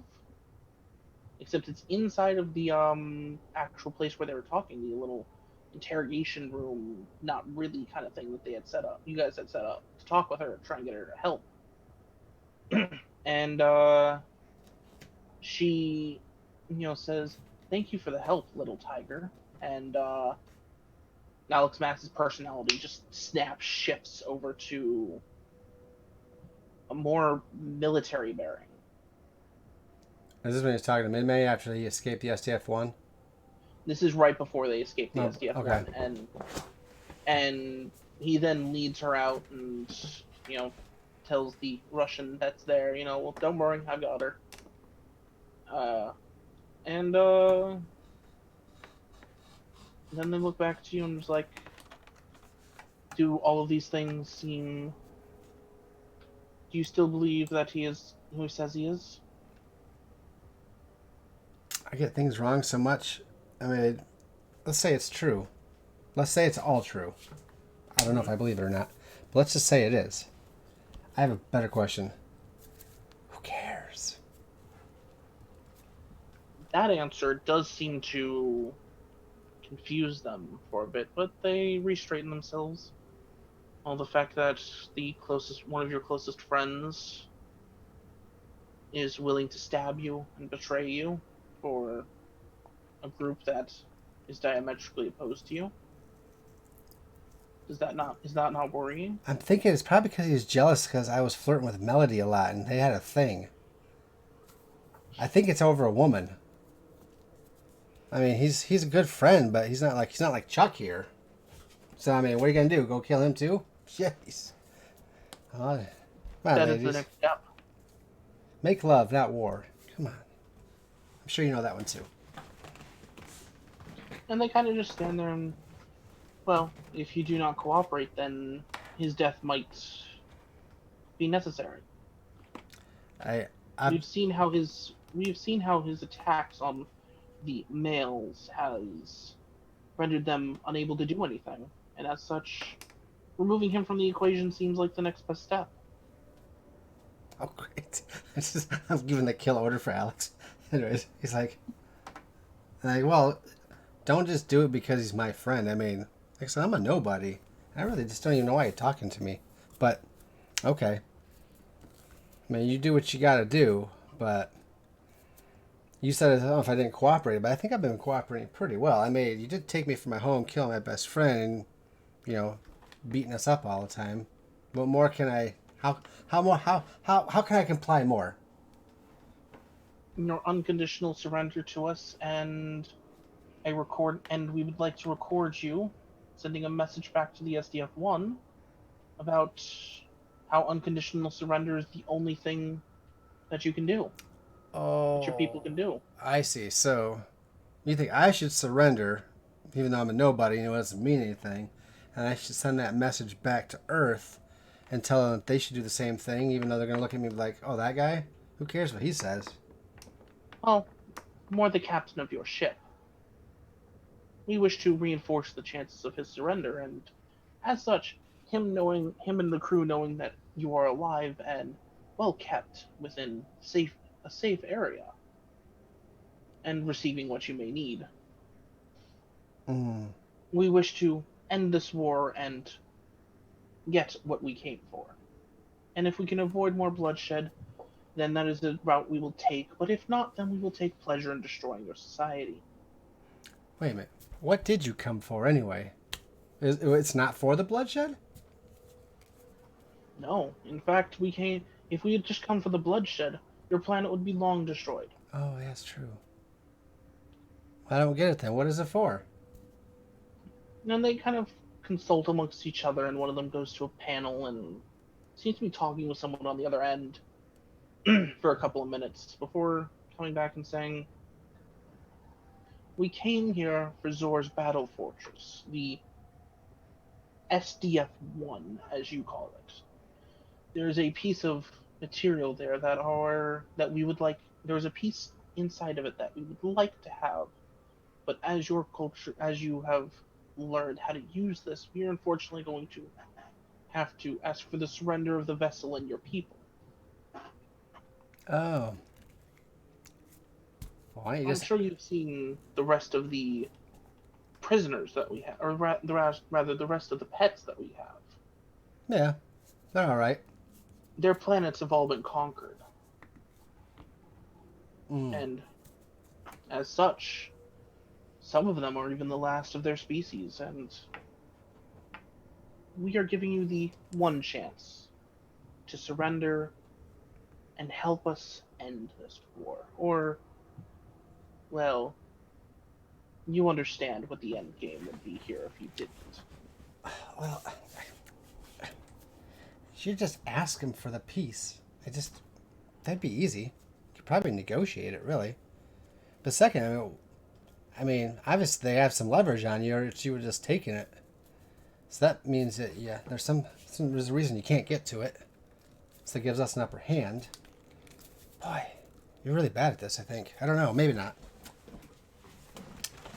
So, and here's the thing, you got the piece, you'd probably just destroy us anyway, so, I mean, what do we got to lose at this point? You would not be destroyed. You would fall under the rule of the Master Society. Oh, so we'd all be enslaved. There's going to be a lot of people, especially them Americans. They're just going to rather die than give over. I mean, just saying, it's probably going to be bloodshed anyway. But, so you want me to make a video. I'm just not sure I'm convinced I should do that. Maybe if you give me a list of demands that I have, possibly I would be willing to make this video for you. But I'm really going to have to sleep on it in order to have your full cooperation before I, think I could agree to do that. You will have one cycle you'll have one planetary cycle before we get our answer, or we will have to resort to forceful manners on extracting the piece from the fortress. How many Earth hours is that? 24. I was hoping it was like, a Jupiter hour or something like that. Dang. All right. I guess I don't have a choice, really. And they nod, but they definitely seem to be, while you're kind of playing along with this a little bit, they do seem a little more cautious of just letting you do whatever. What do you mean cautious to let me do whatever? Like how you were kind of playing it, how earlier you were playing it off and such, and trying to kind of ignore what was going on, what they were saying, Mm-hmm. or rather play around with what we were saying. They do seem to not entirely trust that you're ready to do this, as for whatever reason or not. But at the same time, they seem to be willing to extend the olive branch of possible death to you. I got a lot of thinking to do. I also have a list of demands, Mike. Mm-hmm. I will send you that list of demands after this session, which No, I think... I have a list to send you. Oh, you have a list of demands to send me. Okay. It does involve champagne and a hot tub and some macronization for a while. It probably won't work, but an audience with their leader. Yeah. They're probably not going to give me anything.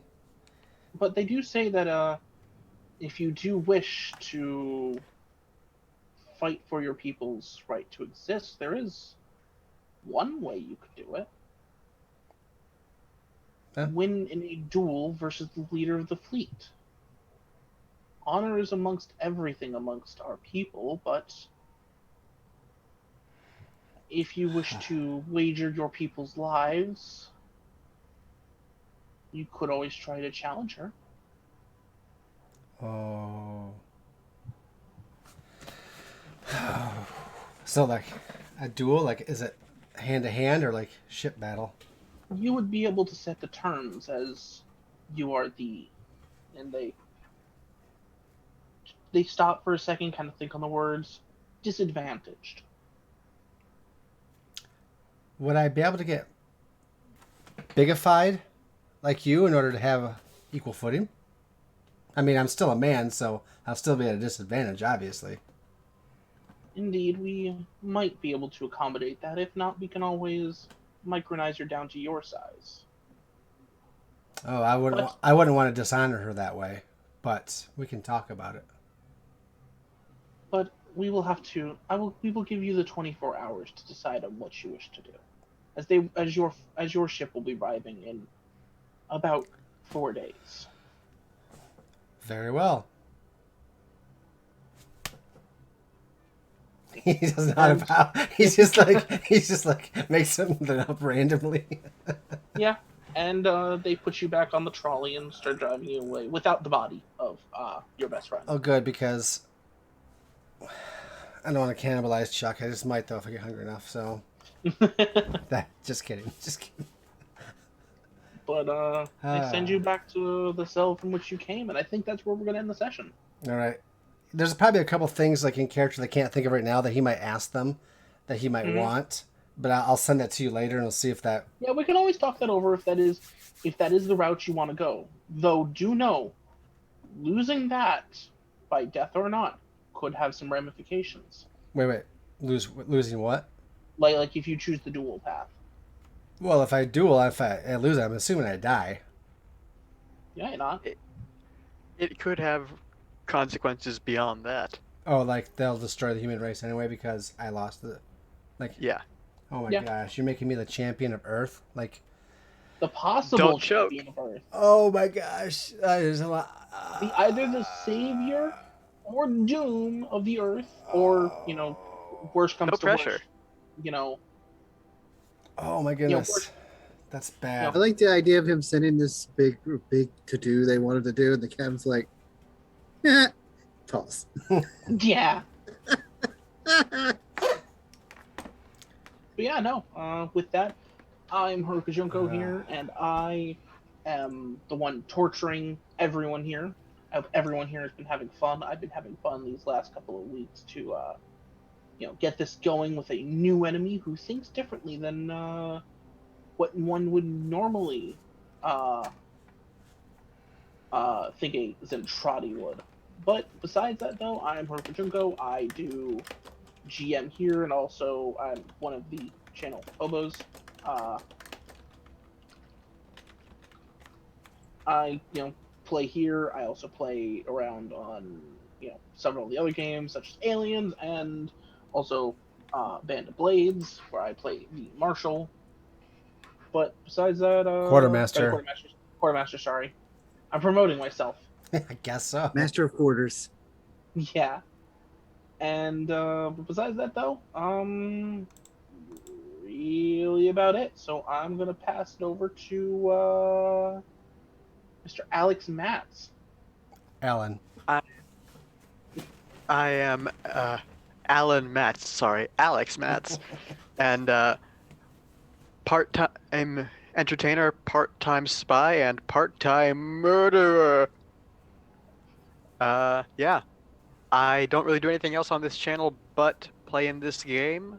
I don't have a Twitch channel of my own, and you can't find me anywhere else. So, yeah, that's about it. I'm going to pass it over to the captain. Hi, Soundwavesghost. I play here as Captain Colors. On Thursdays, I play whatever role I play that time at the moment. Kind of Commander, Lord Keeper, random guy number 5, all of that. And on the opposite Tuesday, I'm running Alien RPG, brought to us by the folks over at Free League Publishing. It's a very excellent system, and last year the player, then it's deadly. Most of the time. I was really nice, and they called me out, and now it's deadly again. That's true. Fortunately, the person who called me out is the first one to die. But anyway, yeah, that's it for me. I am on the internets here and there, but for now, I'm on this channel as the channel hobo slash co-producer of nonsense at times. So yeah, we had a Discord and all that good stuff. So that's all down in the little thing. Is if you're watching it live, if you're watching on YouTube, I believe he puts it down below. So yeah, please give us a check out. Come say hi. We always say welcome, and I usually put a silly meme picture up to say welcome to whoever shows up. If you want to see some special content or you have a game we haven't heard of, you might want us to try. Same thing. Just pop in, say something. We'll give it a look. Anyway, that's it for me. Thank you for letting me play with you guys, and on to Luke. All right. Well, thank you. Thank you very much, Mike, for running, and the players for playing, and the audience for being here. Appreciate the support. Thank you for the cheer donations as well. And as always, that support goes right back to the channel. I just got my Twitch payment, which is rare. It's few and far in between. You actually have to hit over $100 before they pay you out. So it takes a couple months to get there. Then I got a notification today. My wife's like, "Hey, Twitch paid you." I'm like, "What? I didn't think it would happen again." So yeah, that's where the lighting up above, you see, is doing well. We're halfway to the goal. So, if you're an Amazon Prime member, you get one free Twitch donation or sub a month. You should spend it right here at Lucasgvariety. And or throw some money this way. We're going to improve the channel. Everything goes back to the players, the channel, and all the content that we use. So I appreciate that. Get that little spiel out of the way. But Dan is right. We are looking at games in the future. We have more Robotech to follow this campaign when it's over. We have Alien is going to change over to a mech vs. Kaiju game. And then we are even looking ahead to the Fallout RPG. And also a little revamping of the D&D game going on. But as of right now, this Thursday, so 2 days from now, we're going to come back with Band of Blades, which two of our guys right here. Nope. There we go. Wait.